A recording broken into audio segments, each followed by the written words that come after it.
시청자 여러분 안녕하십니까? 9월 11일 수요일 인사드립니다. 박민영입니다. 안녕하세요. 이혜은입니다. 간밤 미국 증시 3대 지수 혼조세로 마무리를 했는데요.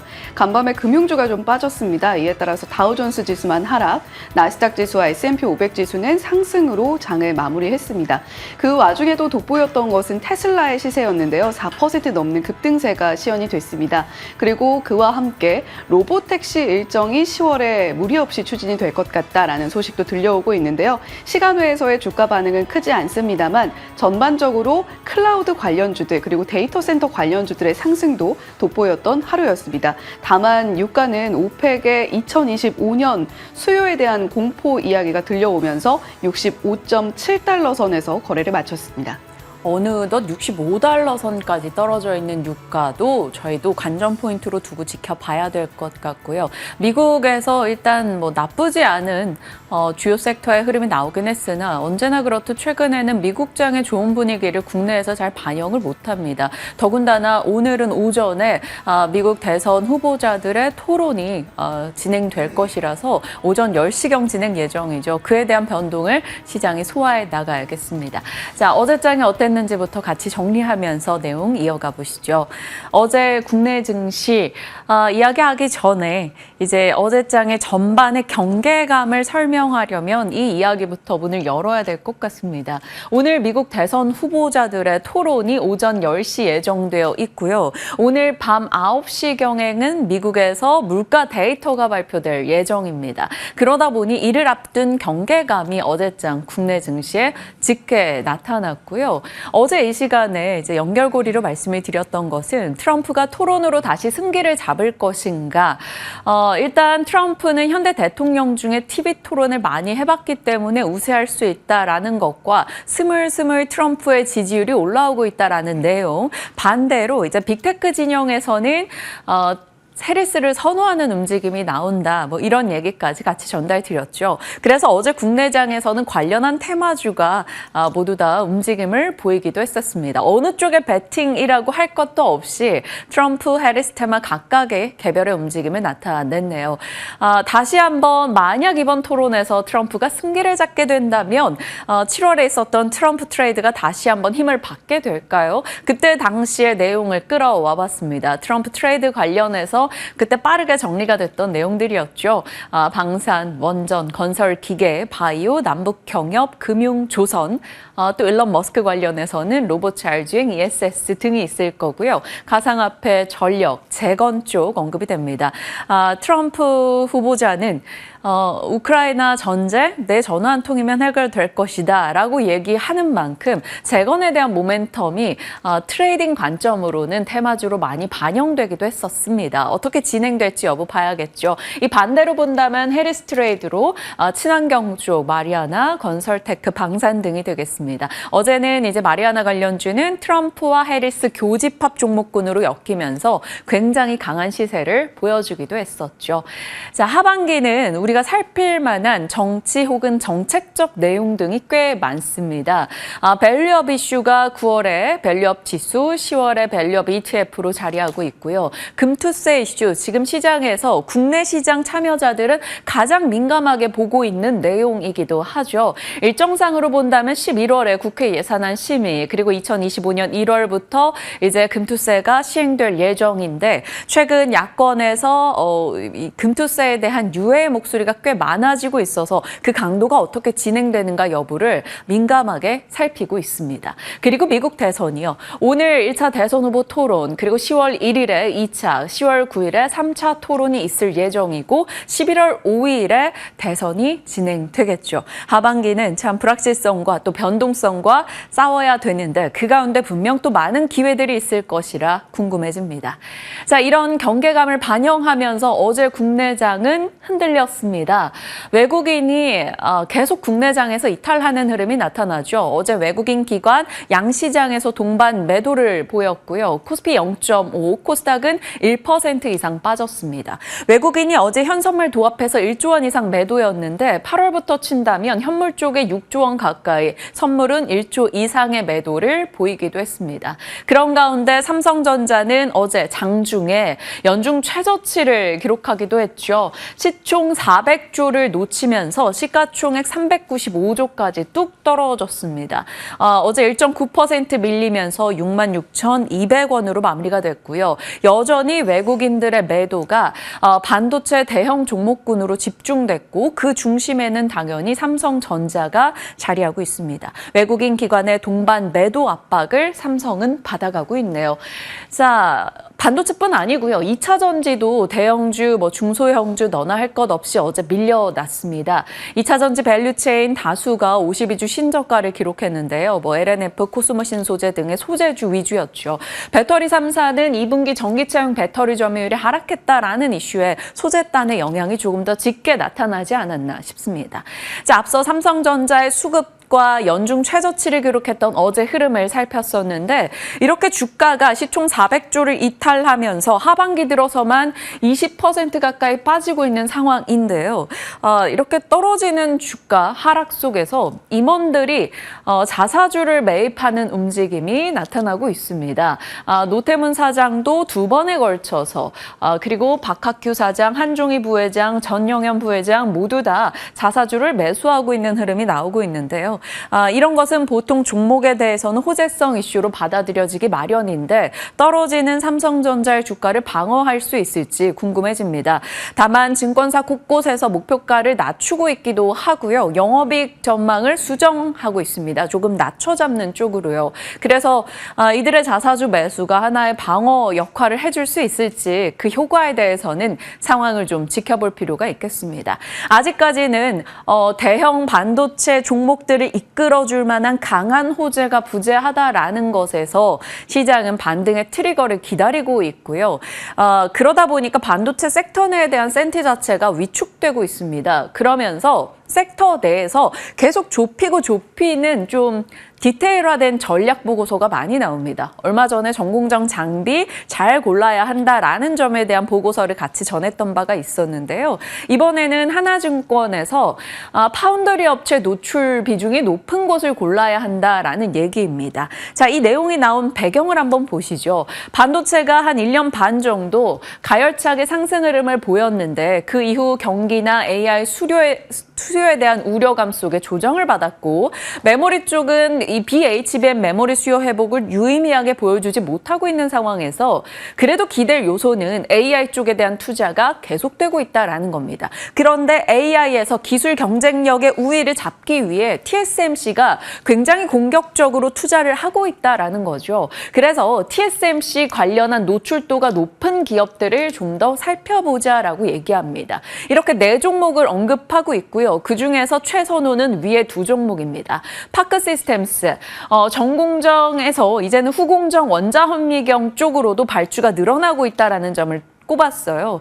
그리고 앞으로 이 비메모리 쪽, 파운드리 쪽에서 하이브리드 본딩에 대한 역할이 커질 것이기 때문에 하이브리드 본딩은 표면 상태 정밀 계측이 중요하고 원자 현미경의 필요성이 늘어날 수밖에 없다라는 겁니다. 그래서 목표가를 상향했는데요. 17만 5,500원이었던 어제 종가인데 목표가는 25만 원으로 올려잡는 흐름이 나타나기도 했습니다. 리노공업에 대해서도 반도체 테스트핀과 소켓을 공급하고 있는 업체죠. 대부분의 매출이 비메모리 쪽에서 납니다. 그러다 보니까 이 부분에 초점을 맞추면서 새롭게 커버를 시작했다라고 하네요. 어제 17만 원대 초반에 마무리가 됐는데요. 목표가 26만 원을 제시하고 있습니다. 반도체 섹터 내에서도 압축된 전략이 계속 나오고 있는데 이것이 유효할지 아니면 주요 반도체 대장 종목들 위주로 대응을 해야 될지 참 고민되는 시점입니다. 일단 이런 보고서가 있다라는 측면에서 전달을 드립니다. 그 외에 어제장의 움직임을 보였던 특징 섹터 혹은 테마들 가져와 봤습니다. 제약바이오 생물보안법 통과 이슈가 어제 오전장에 있었죠. 그리고 녹십자에 미국 보험사 처방전 등재된 품목에 대한 얘기도 나왔습니다. 삼성바이오로직스가 장중에 또 황제주 터치하고 내려왔어요. 100만 원을 넘었다가 99만 6천 원에 어제 종가 기록했고요. 녹십자 7% 상승세, 그리고 생물보안법에 관련 수혜 종목군으로 어제 소개해드렸던 소마젠도 7% 오름세 나타나기도 했습니다. 방산 쪽에서도 흐름이 괜찮았고요. 화장품도 다소 신고가를 기록하기도 했는데 또 다른 다수는 윗꼬리를 나타내기도 했습니다. 화장품 업체 72개사가 상반기 순이익이 작년 대비 86% 합친 금액이 증가했다라는 소식이 들려오기도 했고요. 어제 증권사 보고서 내에서 이제 톡신 관련해서 보고서가 좀 있었는데 그런 영향인지 파마리서치도 강하기도 했습니다. 자, 아이폰은 어제 나왔던 신제품 시리즈에 대한 실망도 있었고 가격이 동일하게 나오면서 부품사들에게는 이게 수익성에 대한 우려로 이어졌습니다. 그래서 BH, LG이노텍, 태성, 자화전자 이런 종목들 하락 흐름을 나타냈고요. 온디바이스 AI 쪽 같이 밀려났습니다. 비만당뇨는 인벤티지랩 이슈 계속 받아가면서 영향을 받은 걸까요? 일단 상승 흐름 나타냈고요. 의료 AI도 꼬리가 살짝 달리긴 했으나 루닛 등의 흐름 나쁘지 않았습니다. 재건, 코인, 마리아나 혹은 낙태 관련 종목들은 어제 각각 미국 대선 후보자들의 테마성 종목들로 반응을 보이기도 했죠. 트럼프도 마리아나에 대한 성인의 합법화 이야기를 꺼내 들면서 우리바이오 상한가, 오성첨단 소재가 21% 올라가기도 했습니다. 그리고 새롭게 등장한 테마가 바로 드론인데요. 중국이 드론 사용금지 법안을 처리했다. 중국에 대한 드론 사용금지 법안을 미국 하원이 처리했다. 이런 소식이 들려왔습니다. 그래서 상승폭 보시면 엄청납니다. 베셀이 30%, 제이시언 시스템도 급등 흐름 나타냈고요. 그 밖에 드론 종목들의 강세가 어제 강하게 나오면서 장대 양봉을 기록하기도 했습니다. 아무래도 새로운 뉴페이스였기 때문에 시장은 더 민감하게 반응하지 않았나 싶습니다. 자, 그러면 여기서 들어가는 핑크빛에 대해서 이게 무슨 의미일까 고민하실 수도 있겠죠. 이 핑크빛은 민주당이든 공화당이든 미국의 대선 후보자가 누가 되던 간에 좀 같이 볼 수 있는 수혜 섹터 이렇게 언급이 됐던 쪽입니다. 그래서 한번 체크해 두시라고 일단은 핑크빛으로 넣어놨으니까 지켜보시죠. 자, 고래 싸움에 새우 몇 마리가 웃는다라는 점. 그러니까 미중 갈등 속에서 우리가 반사 이익을 보는 분야가 조금씩 확산되고 있습니다. 처음에는 반도체, 전기차 쪽 봤었죠. 그러다가 생물보안법 이슈로 바이오, 조선, 태양광 살폈다가 이제 추가된 것이 바로 드론인데요. 미국 하원이 중국 드론 업체 미국 내 사용금지 법안을 처리한다라는 소식이 들려왔습니다. 아무래도 시장의 새로운 테마, 뉴페이스기도 하고요. 워낙 관심을 못 받았던 드론 쪽이다 보니까 수급의 빈집이기도 합니다. 시가총액도 작죠. 그러니까 조금의 자금만 투입돼도 굉장히 민감한 시세를 내기도 합니다. 우리가 배터리 포비아라던가 유리기판이라던가 시장에 새롭게 등장했던 테마에 굉장히 민감하게 반응했던 것이 기억나실 겁니다. 그런 측면에서 어제는 새 얼굴이 바로 드론 종목이었던 거죠. 베셀 같은 경우는 드론 운용 시스템 종목이죠. 어제 상한가 기록하기도 했고요. PC 디렉트나 혹은 제이시언 시스템 같은 경우는 드론 유통 관련한 기업들입니다. 역시 어제 강세. 산업용 드론 쪽에서는 네온테크, 코콤 같은 경우는 안티 드론 쪽 종목이기도 했죠. 그 밖에 드론 관련해서 같이 볼 수 있는 종목들 일단은 체크 이렇게 해놨는데요. 아무래도 보통은 첫날의 상한가, 장대 양봉을 기록하고 거래가 실렸던 종목 위주로 트레이딩이 전개되기 때문에 참고하셔서 살펴보시길 바랍니다. 자, 미국과 중국의 갈등 영역이 확산되고 있다라는 점에서 방위산업 얘기를 좀 해보고자 합니다. 방위산업의 뜻은 국가 방위를 위하여 군사적으로 소요되는 물자의 생산과 개발에 기여하는 산업을 뜻하죠. 내 나라를 지키는 것, 내 영역을 지키는 것은 인간의 본질적인 욕망이기도 하고요. 국가의 생존에 당연 필요한 내용이기도 합니다. 그런 맥락에서 방산은 모두에게 필요한데요.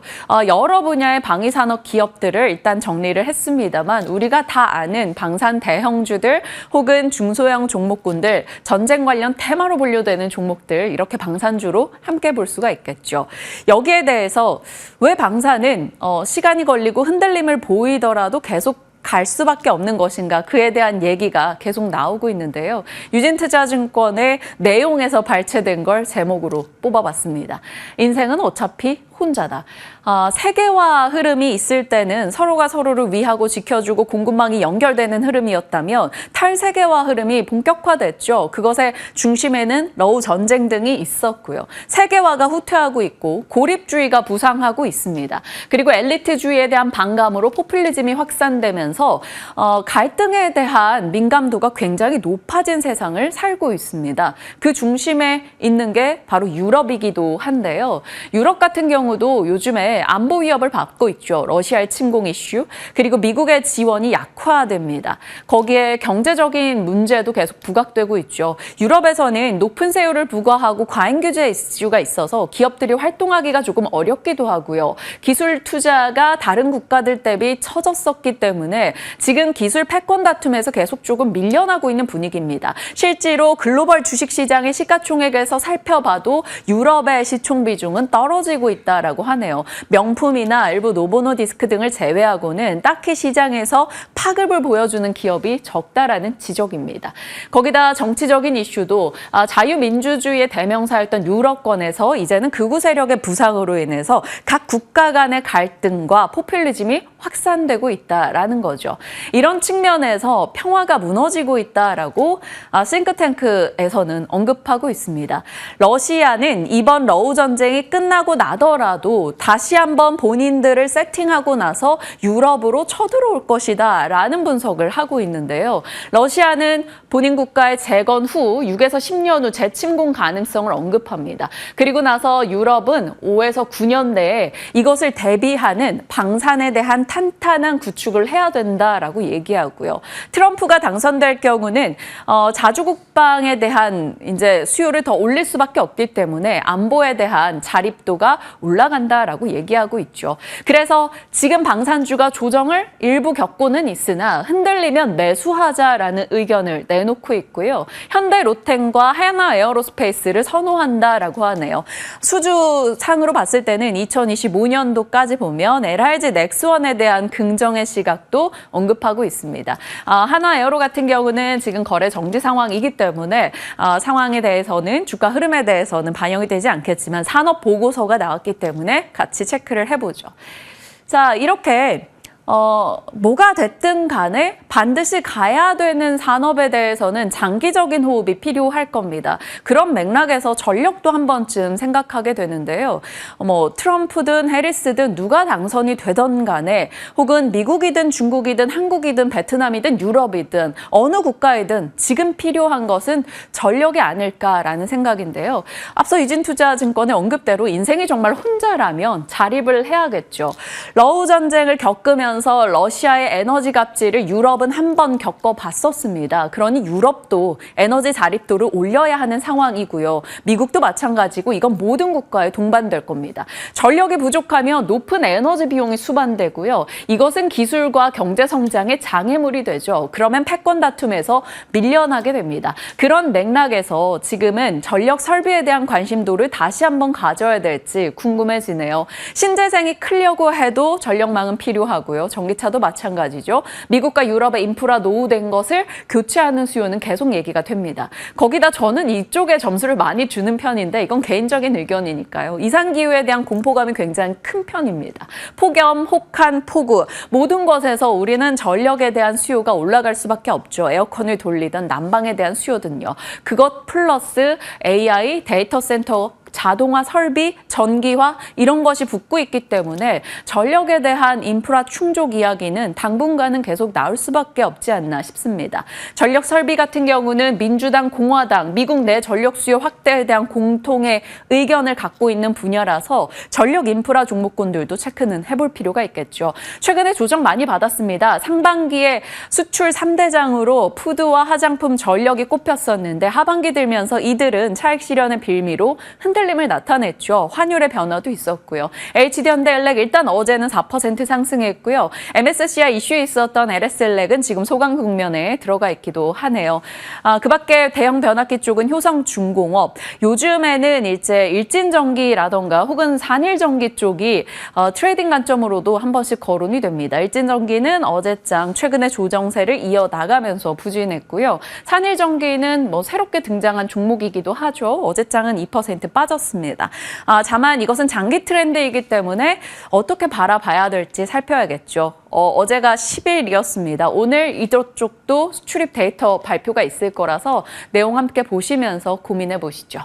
자, 뉴욕장으로 넘어왔습니다. 뉴욕 증시는 나스닥과 S&P 500 지수는 올랐으나 다우는 떨어졌죠.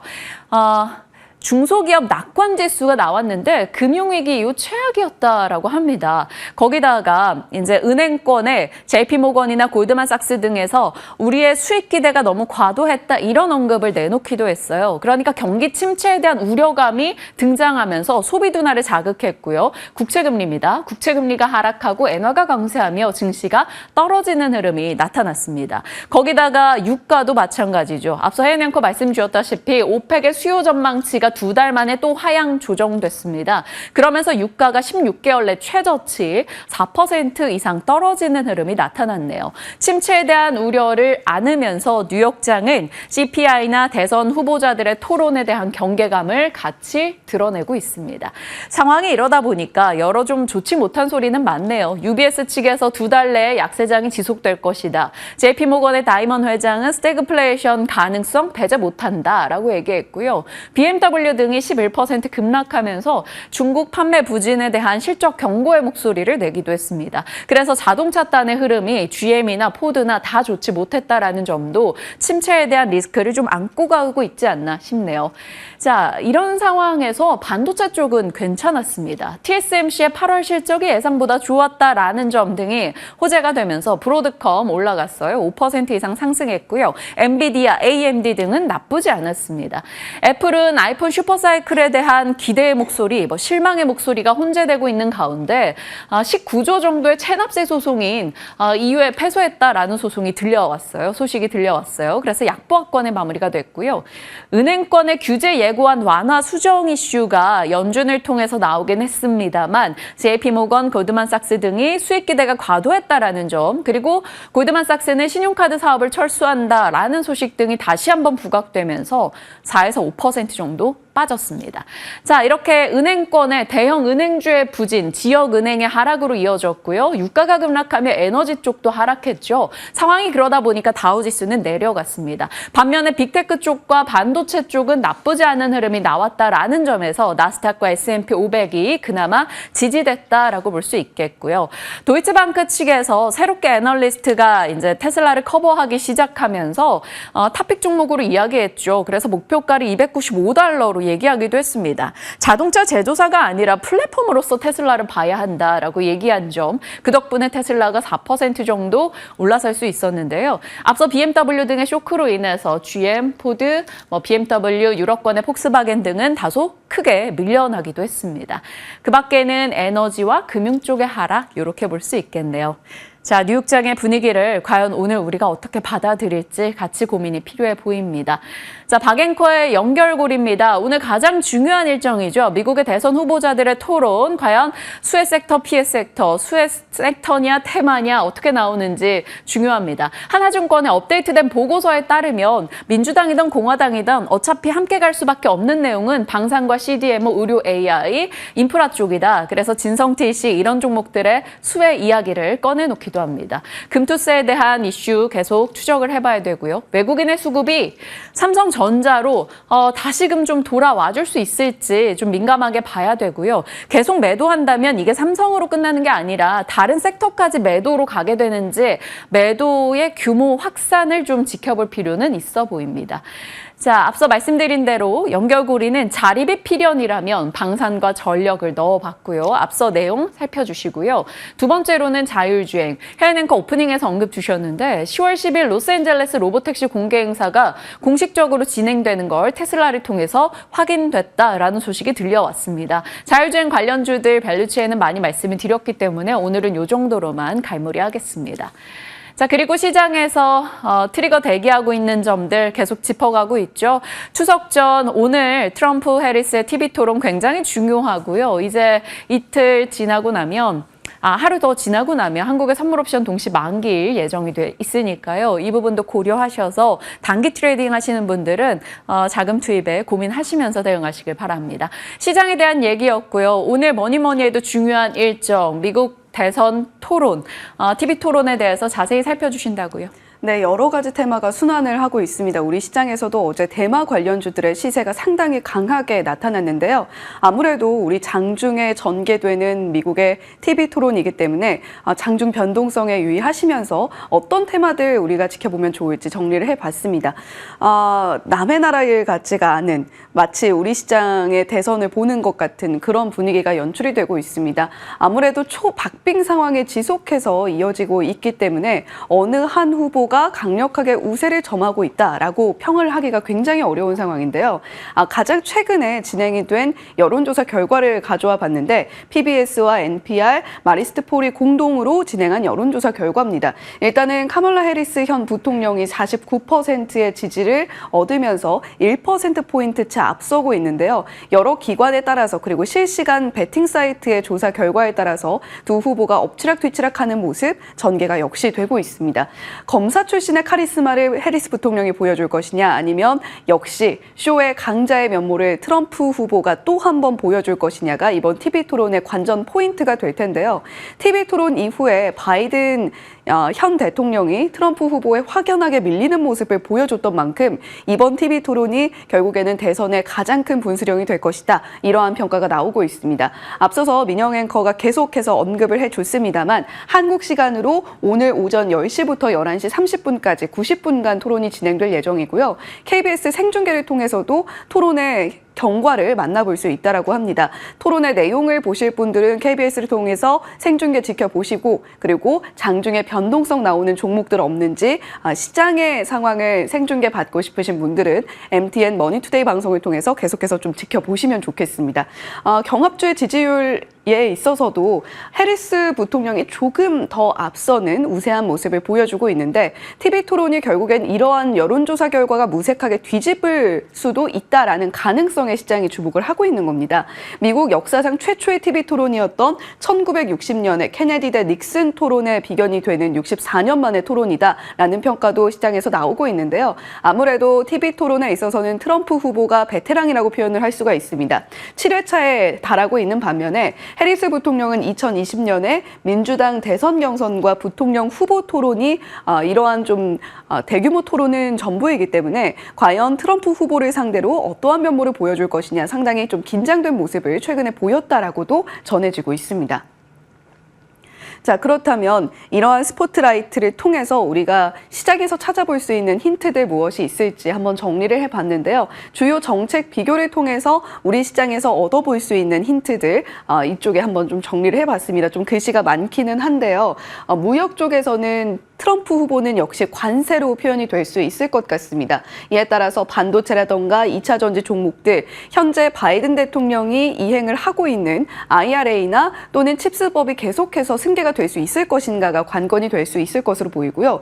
외교 면에서는 북한에 대한 정책적인 차이점 그리고 현재 중동 지역을 중심으로 전개되고 있는 상황 안에서 남북 경협주라던가 방산 관련주 그리고 대중 무역 분쟁 관련주들이 또 한 번 시세가 뿜어줄 수 있다는 점 체크해 보시면 좋겠습니다.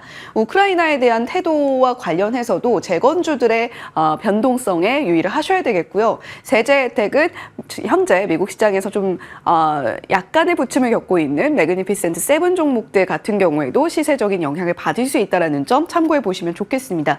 결국 중요한 것은 기후변화 관련해서 바이든 대통령이 굉장히 큰 역점 사업으로 추진해왔던 신재생 에너지 관련주들 계속해서 그 시세를 이어나갈 수 있을 것인가 그 흐름을 이어나갈 수 있을 것인가일 텐데요.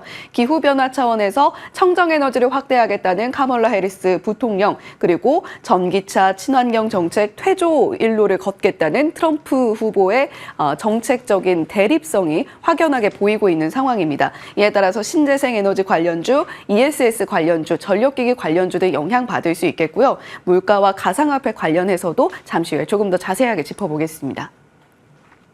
자, 마치 마약 같은 시세가 뿜어지고 있는 대마 관련주들입니다. 어제 우리바이오가 상한가에 안착을 했고요. 해리스 부통령의 경우에는 민주당에서 지금 현재 대마에 대해서 등급 을 연방정부 차원에서 재분류를 하고 있다. 그러니까 합법화를 위한 추진에 박차를 가하고 있다라는 이야기로 저희가 해석을 해볼 수가 있겠고요. 사실 트럼프 후보는 술이라던가 마약이라던가 이러한 소위 말하는 유흥거리에 대해서 굉장히 엄근진한 모습을 보여주고 있습니다. 그런데 약간의 좀 기조 차이가 보여지고 있는데요. 마약에 대해서는 무조건 엄벌해야 된다라는 입장에서 21세 이상의 성인이라면 기호용 대마를 합법화할 수도 있겠다라는 글을 남긴 바가 있습니다. 약간의 이러한 기조 변화에 따라서 대마 관련주들은 어떤 후보가 우세하던지 간에 시세적인 탄력을 받을 수 있다는 이야기가 나오고 있는데요. 우리바이오뿐만이 아니라 우성첨단 소재, 화일약품, 한국BNC, NFC까지 전반적으로 상승이 나왔습니다. 그리고 BL팜텍, 메디톡스, HLB 바이오스텝, 에머리지도 대마 관련주로 편입이 되어 있기는 한데 어제 시장에서는 하락으로 마무리가 됐다는 점 참고해 보시면 좋겠고요. 오늘 토론의 흐름에 따라서 또 한 번 시세 뿜어줄 수 있으나 변동성에는 좀 유의하셔야 되겠다라는 부분 체크 포인트로 삼아 보시면 좋겠습니다. 자, 그렇다면 미국도 현재 분주한 테마 추잡기의 흐름을 저희가 또 지켜봐야 될 텐데요. 앞서서 대마 관련해서 언급을 해드렸고 가상화폐와 원전 관련주들도 잠시 후에 조금 더 자세하게 짚어보겠습니다. 자, 그렇다면 변동성이 조금 더 크게 나타날 수 있는 쪽, 그러니까 어느 한쪽의 후보가 우세함에 따라서 시세적인 차이가 나타날 수 있는 쪽을 짚어보게 된다면요. 해리스 테마주로 재생에너지, 전기차, 주택건설업, 우크라이나 재건주들 이야기가 되고 있습니다. 특히 테슬라 같은 경우는 어떤 쪽으로 편입을 해야 되나 조금 혼란스럽기는 한데요. 트럼프 후보를 지지하겠다라는 의견을 강력하게 표명을 했던 일론 머스크 CEO, 일단은 그래도 해리스 테마주로 편입이 되어서 조금 더 함께 상승을 누려볼 수 있다는 점에서 좀 괄호를 쳐봤습니다. 리비안과 같은 전기차들 아무래도 지금 현 바이든 대통령의 정책적인 연속성을 띌 수 있다는 점에서 우리가 주목을 해볼 수가 있겠고요. 퍼스트 솔라, 썰런 같은 종목들 지켜보자라는 이야기 미국 시장에서 흘러나오고 있습니다. 그러니까 태양광이라던가 풍력 관련주들 해리스 부통령이 우세하다라고 한다면 우리도 함께 지켜봐야 될 이유가 되겠죠. 트럼프 테마주로는 화석연료, 방산, 총기 쪽 언급이 되고 있습니다. 엑소모빌 같은 전통적인 에너지 쪽을 영위하는 기업들 한번 주목해보자라는 이야기 블룸버그 통신에서 간밤에 흘러나왔고요. 방산주들 앞서서 민영 앵커도 언급을 해주었습니다만 로키드 마틴과 같은 미국 시장의 방산주들도 함께 시세 누려볼 수 있겠습니다. 자, 그렇다면 방산주들 어제 시세는 어땠을까요? 퍼스텍이 7.8%, LIG 넥스원도 7% 가까운 상승 흐름 만들어냈습니다. 한화 시스템, i3 시스템, 중소 방산주들까지도 시세가 탄력적으로 나왔는데요. 다만 방산주 전반적으로 모두 상승을 만들어내지는 못했고 한국항공우주, 빅텍, 코츠 테크놀로지 같은 종목들은 어제 시장에서는 하락이 나왔으니까 좀 시세에는 주의를 하셔야 되겠습니다. 우크라이나 재건 관련해서는 DYD가 15.7%의 강세였고요. 삼부토건, 퍼스텍, SG 같은 종목들 전반적으로 오름세를 보여줬습니다. 다만 우크라이나 재건주 같은 경우에는 좀 덩치가 작은 종목들이 함께 많이 섞여 있기 때문에 이러한 부분에 있어서도 투자에 참고하시면서 유의를 하셔야 되겠습니다. 자, 가상화폐 관련주들 우리는 어떤 시각으로 바라봐야 될까요? 일단은 어느 후보가 우세하던지 간에 가상화폐 관련주들 좋을 수 있을 것이다라는 전망은 나오고 있습니다. 미국의 가상자산 보유자들이 2021년 대비 2023년에 2%포인트가량 늘어날 만큼 지금 미국 시장에서도 가상화폐 관련해서 아주 반대하고 적대시하는 정책을 펼치기가 굉장히 어렵다라는 것을 가상자산 보유자 비율이 반증을 하고 있는데요. 트럼프 후보는 일찍이 미국의 가상자산 화폐의 수도로 만들겠다라는 강력한 의지를 표명한 바가 있습니다. 일단 해리스 부통령의 경우에는 구체적인 정책적인 언급은 아직 내놓지 않았는데 번스타인의 가우탐 추가니 애널리스트가 트럼프 재선 시에는 비트코인 가격이 8만 달러를 상회할 수도 있다. 8만에서 9만 달러 갈 수 있다라는 이야기를 내놨고요. 만약에 해리스 부통령이 승리한다면 5만 달러 선을 하회할 수 있다라는 그러한 전망치도 간밤에 함께 내놨습니다. 일단 시세적인 차이는 이렇게 나타날 수 있겠다라는 이야기 참고만 하시면 좋겠고요. 다만 비트코인 관련주보다 가상자산 직접 투자를 하거나 ETF를 통한 투자를 하는 것이 보다 유리할 수 있겠다라는 이야기도 함께 흘러나오고 있는 만큼 가상자산 관련주들 투자에는 조금 더 주의해 보시면서 참고해 보시면 좋겠습니다. 자, 그리고 또 하나 원전입니다. 원전은 저희 8월 30일 투자뉴스 7 그리고 9월 6일 투자뉴스 7에서도 역시 전해드린 바가 있는데요. 대선 테마로 계속해서 언급이 되고 있죠. 신재생 에너지 쪽을 강력하게 밀고 있는 해리스 부통령 그리고 현 바이든 대통령입니다만 그럼에도 불구하고 원전이 가지고 있는 매력도는 공화당 쪽에서 추진하고 있는 기조와도 맞물려서 우리가 긍정적으로 바라볼 만하다라는 이야기입니다. 아무래도 계속해서 전력 수요는 증대하고 있고 미국의 전력 경매 가격도 기하급수적으로 빠르게 뛰어오르고 있죠. 이에 따라서 결국에는 전력 수급이 굉장히 중요한 문제가 될 텐데 그 해법을 원전에서 찾고 있는 두 당입니다. 이에 따라서 원전 밸류체인들 한 번 더 체크해 보시면 좋겠고요. 원전 관련한 종목들도 한 번 더 지켜보시면 좋을 것 같습니다. 아무래도 오늘은 미국 대선 후보자들의 토론 이슈에 굉장히 민감할 것 같습니다. 어느 당 수혜, 피해 뭐 여기에 엇갈림을 보일 텐데 그냥 숭구리당당 어느 당이건 다 같이 올라줬으면 좋겠다라는 마음이 있네요. 시장에 대한 전략 같이 고민하겠습니다. 지금부터 함께 하시죠.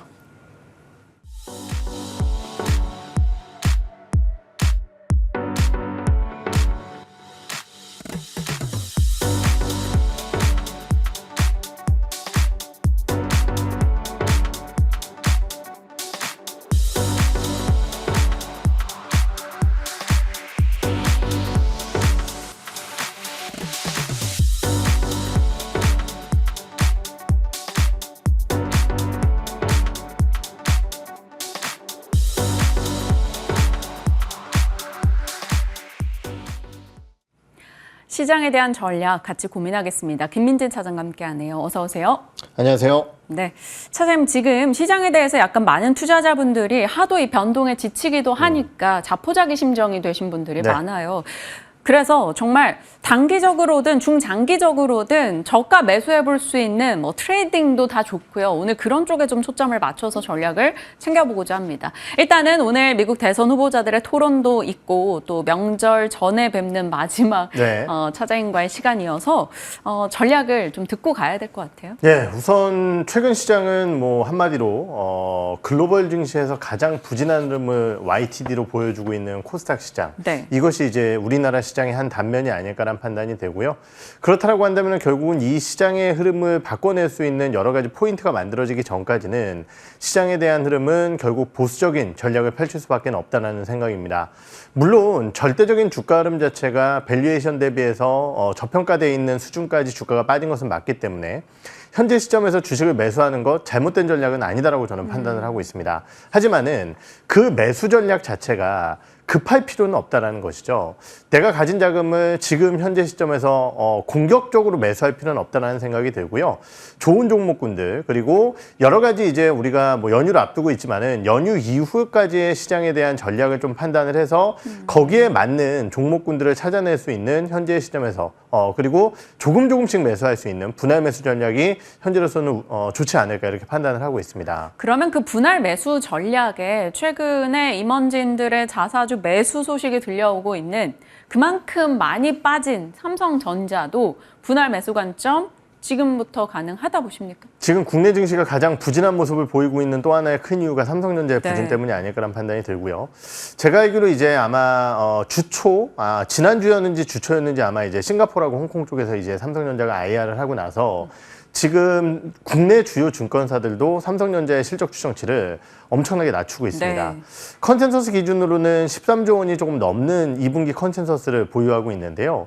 지금 오늘 나오기 전까지 어제까지 이제 삼성전자 실적 그리고 추정을 한 증권사가 제가 알기로는 3개인가 4개 정도인 것 같아요. KB, 현대차증권 뭐 이랬던 것 같아요. 네, 저희 회사 같은 경우도 이제 아마 리포트가 나온 것으로 제가 알고 있는데요. 지금 해당 기업들의 삼성전자의 실적 추정치가 제일 높게 쓴 쪽이 사실은 11조 원 정도고요. 제일 안 좋게 쓴 쪽은 9조 원대 얘기하고 있습니다. 14조까지도 가지 않았었어요. 그렇죠. 볼 때. 지금 이제 지난 분기 삼성전자의 실적이 10.4조 원이었었거든요. 그렇다라고 한다면은 QQ 감익을 만들어낸다는 측면에서 삼성전자를 지금 산다라는 게 약간 부담스러울 수 있어요. 그런데 분명한 것은 우리가 이제 삼성전자라는 기업 그리고 어떠한 기업들도 마찬가지지만은 최악의 실적과 어느 정도의 그 실적 이후의 실적 반등을 예상한다라고 한다면은 그 실적을 발표하는 시점이 주가 저점일 가능성이 있습니다. 이번 3분기 실적이 예상치를 하회하는 가장 큰 이유 중에 하나는 대략 이제 1.8조 원 정도 되는 DS 부분의 PS, 일회성 성과급에 대한 반영 때문이다라고 볼 수 있을 것 같고요. 그렇다고 한다면 4분기에는 실적 반전이 나타날 가능성이 높다는 측면에서 삼성전자는 잠정 실적 발표가 나오는 시점이 다가오면 다가올수록 매수적인 타이밍으로 조금은 볼 수 있지 않을까 이렇게 생각을 하고 있습니다. 매수에 문을 열어놓고 다만 속도를 내기보다는 조금 천천히 삼성전자를 모아가는 전략 같이 고민해 보도록 하겠습니다.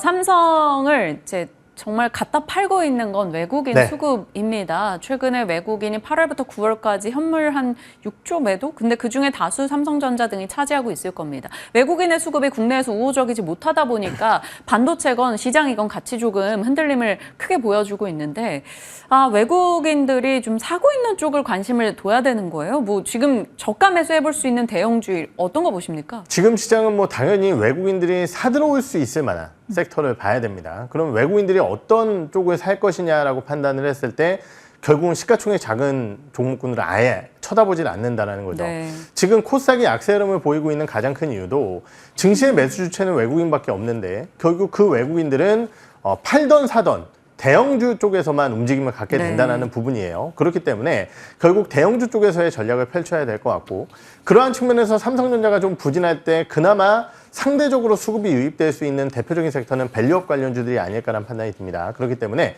밸류업 섹터는 지속적으로 관심을 가져야 될 것 같고요. 거기에 더해서 어제 어려운 시장 속에서도 주가가 반등했었던 기업이 있는데 네이버였습니다. 지난 2분기 실적도 상당히 좋았었고요. 거기에 금리 인하 가능성까지 더해진다라고 했을 때 네이버에 대한 기대 요인은 유효하다고 판단을 하고 있고요. 마지막 이제 제가 보는 섹터 중에 하나는 항공주라고 볼 수 있을 것 같은데요. 네. 사실 이제 항공주들 같은 경우는 계절적인 주가의 변동성은 있지만은 지금 나타나고 있는 유가의 급락, 사실 오늘 아침에 반영된 유가 같은 경우도 4% 넘게 급락을 하면서 65달러대까지 진입을 했고요.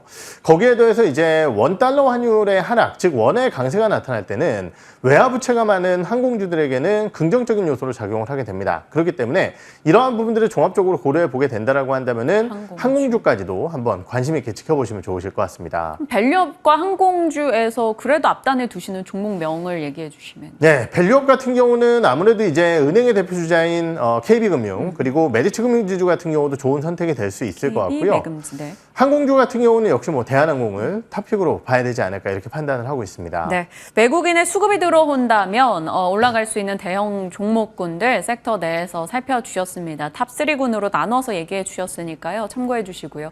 오늘은 미국의 대선 후보자들의 토론 이슈가 가장 민감할 겁니다.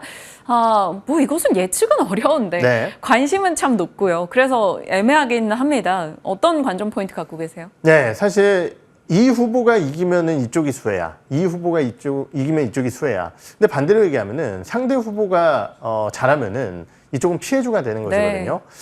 지금 시장에서 저는 오히려 이제 수혜주를 찾기보다는 피해주를 피하는 전략이 좋지 않을까라는 판단이 되고요.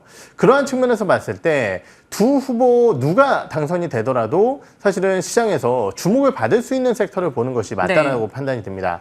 그 대표적인 섹터가 사실은 바이오 섹터가 아닐까라는 판단이 들어요. 결국은 이제 중국의 견제, 특히 어제 뭐 생물보안법에 대한 이슈라든지 이러한 부분들 때문에 관련주들이 올라왔는데요. 결국 바이오 같은 경우는 두 후보 누가 되더라도 사실은 긍정적인 모습을 보일 가능성이 높다라고 판단을 하고 있고요. 또 하나의 대표적인 섹터가 유틸리티 쪽이 아닐까라는 판단이 듭니다. 결국은 이제 유틸리티 같은 경우는 양 후보 모두 대규모의 투자를 통해서 아무래도 경제적인 부분에 대한 자신감, 회복을 표명할 가능성이 높기 때문에 당선 직후에도 관심을 가져야 된다는 측면에서 피해주보다는 이 두 개의 수혜 섹터를 관심 있게 보시면 좋으실 것 같습니다. 바이오와 유틸리티 섹터를 양당 어느 누가 되던 교집합 섹터로 바라볼 수 있기 때문에 좀 안전지대로 놓고 보자 이렇게 얘기를 주셨네요. 오늘의 픽 종목으로 이어가겠습니다. 그 이후에 다음 전략을 다뤄볼게요. 왜냐하면 아마 요 내용에서 이어지는 것 같아서요. 종목이 ST팜입니다. 생물보안법 이슈로 인한 수혜 기대일까요? 그렇죠. 아무래도 이제 어제 주가 같은 경우는 ST팜은 제한적이었고요. 사실 삼성바이오로직스나 셀트리온 같은 경우는 시장 대비해서 훨씬 강세 흐름을 보였었죠. 하지만은 분명한 것은 시장 대비해서 견고한 흐름을 보이고 있는 바이오 섹터 내에서 ST팜 같은 경우는 아무래도 이번 생물보안법 관련 이슈와 함께 호재로 인식을 할 수 있을 만한 기업이다라는 측면입니다.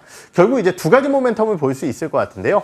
아무래도 이제 미국 내에서 우시바이오로직스라든지 우시앱텍 같은 기업이 규제를 받게 되면서 지금 길리어드 사이언스라든지 이런 기업들에 대한 전반적인 수주가 국내 쪽으로 나타나고 있는 상황입니다. 그러한 측면에서 동사의 API라든지 이런 쪽에 대한 수요는 늘어날 것으로 전망을 하고 있고요. 거기에 더해서 아무래도 이제 주요 파이프라인 쪽에 원료 의약품을 제공을 하다가 그 약들이 드디어 승인을 받으면서 상업화가 되고 있는 상황이죠.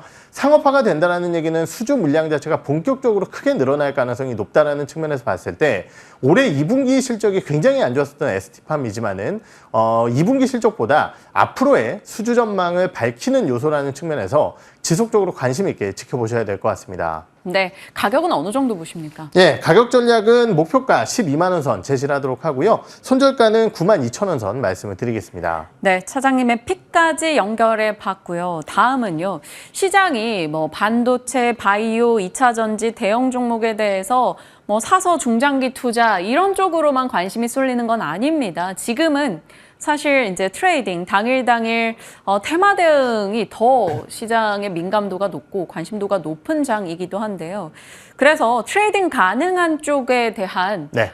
종목 3개를 달라고 제가 질문을 드렸어요. 근데 네. 제가 의도했던 건 약간 재건이나 뭐 드론이나 이렇게 당일 막 급등 나오는 종목들 있잖아요. 네. 그중에서 당일 트레이딩 가능한 거 여쭤보고 싶었는데 차장님 약간 좀 안정권을 선택하신 것 같아요. 그렇죠. 아무래도 이제 테마주라는 것은 어제 이제 뭐 뉴스와 함께 드론 관련주들이 급등을 하기도 했었지만은 그리고 시장의 움직임이 불안할 때는 사실 테마주들이 세게 움직이는 것이 맞습니다. 맞아요. 그런데 이제 그 종목군들에 대한 연속성 판단이 어렵다라는 측면에서 아침에 제가 말씀을 드렸을 때 사실 시가초부터 흔들릴 수도 있는 거거든요. 그러한 투자 전략 자체는 사실 뭐 아니면 도라는 방식의 투자 전략이기 때문에 제가 선호를 하는 방식은 아니다라는 맞아요. 생각이고요. 차장님 성격과는 좀 안 맞죠. 그렇죠. 네. 그러한 측면에서 봤을 때 결국은 우리가 이제 수목금 3일에 대한 대응 전략 그리고 그 대응 전략이 결국은 연휴 이후에 나타날 수 있는 대응 전략이다라는 측면입니다. 결국은 이제 연휴 이후에 바로 FOMC도 있고 본격적인 어닝 시즌을 돌입하기 때문에 그러한 측면에서 3개의 섹터 그 내에서도 이제 대장주들을 좀 말씀을 드릴까 하는데요.